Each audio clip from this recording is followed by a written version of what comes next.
Hi, I'm Calvin Chu. Our group will be sharing on Airspeed and Mach system. To start things off, I'll be explaining about what's Airspeed and types of Airspeed. Airspeed is the speed of an aircraft relative to the air. Among the common conventions for qualifying airspeed are indicated airspeed known as IAS, calibrated airspeed known as CAS, true airspeed known as DAS, and equivalent airspeed known as EAS.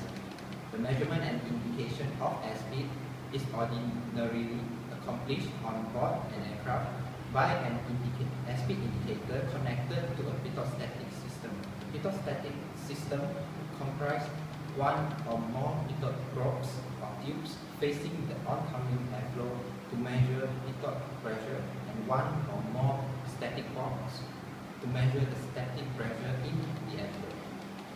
These two pressures are compared by the airspeed indicator to give an indicated airspeed reading.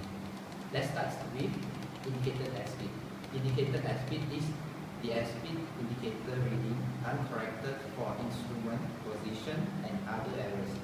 An airspeed indicator is a differential pressure gauge with the pressure reading expressed in units of speed rather than pressure. The airspeed is derived from the difference between the ram air pressure from the pitot tube and the static pressure. The pitot tube is mounted facing forward. The static pressure is frequently detected at static ports on one or both sides of the aircraft. Then it is calibrated airspeed. Calibrated airspeed is indicated airspeed corrected for instrument errors, position error that due to incorrect pressure at the static port and installation errors. Next, it is equivalent airspeed. Equivalent airspeed is defined as speed of sea level that would produce the same incompressible dynamic pressure as the true airspeed at altitude at which the vehicle is flying. An aircraft in forward flight is subject to the effect of compressibility. Likewise, the calibrated airspeed is a function of the compressible impact pressure.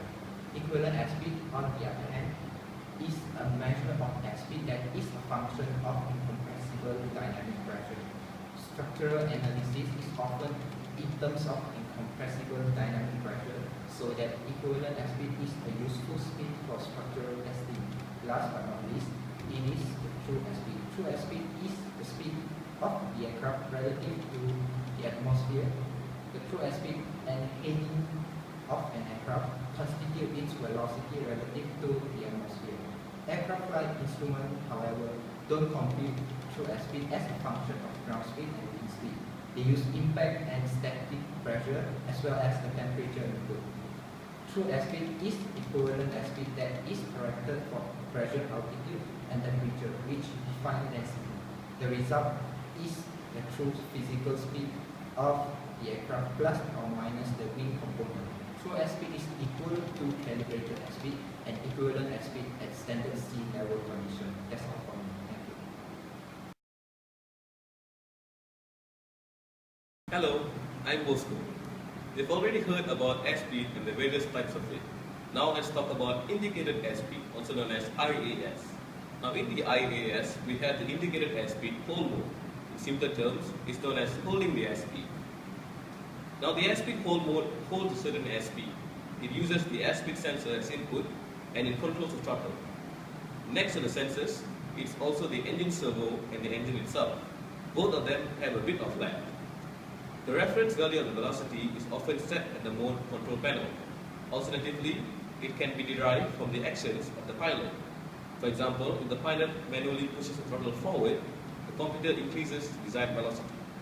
So after the IAS button has been pressed, the autopilot maintains the airspeed that's existing at the moment of selection.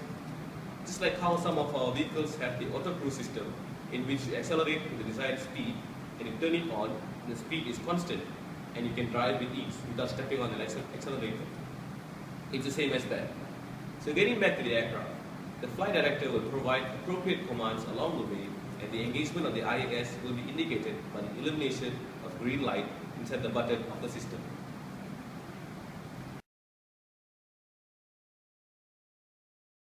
Oh, hi guys. Now let's move on to the Mach number.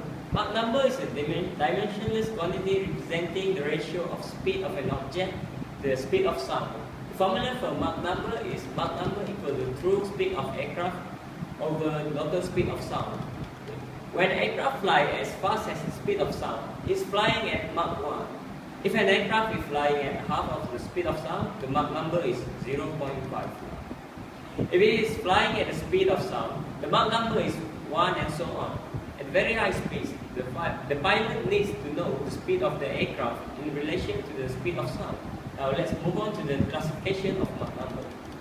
Mach number is divided into 4 classes: subsonic, transonic, supersonic, and hypersonic.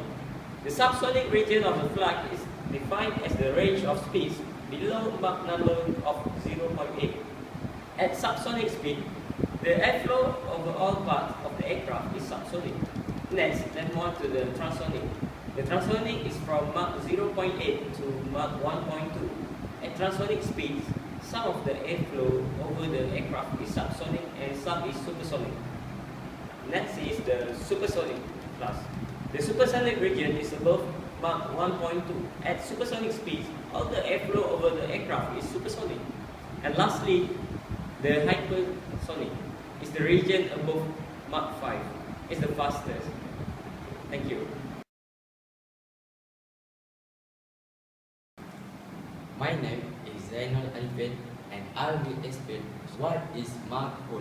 In a flight control system, a control mode in which a desired flying speed of an aircraft expressed as a Mach number is maintained automatically. The system is used in high-speed aircraft flying at high altitude. The signal output from sensor measuring in the airspeed and the altitude are integrated into a central data computer to provide the required Mach signal output. Before the Mach hole mode can be engaged, the aircraft must be flying close to level with bank angle exceeding 20 degrees. Also, the control must be in neutral position. Moving the control will disengage the autopilot, so pilot cannot turn it on with the control deflected. Pilot will get a master caution light and the autopilot disconnect message come up on the warning light panel if the autopilot turn off as a result of the control being moved.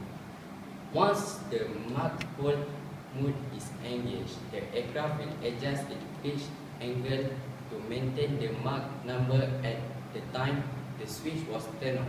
Engine power may be increased or decreased to adjust the climb rate.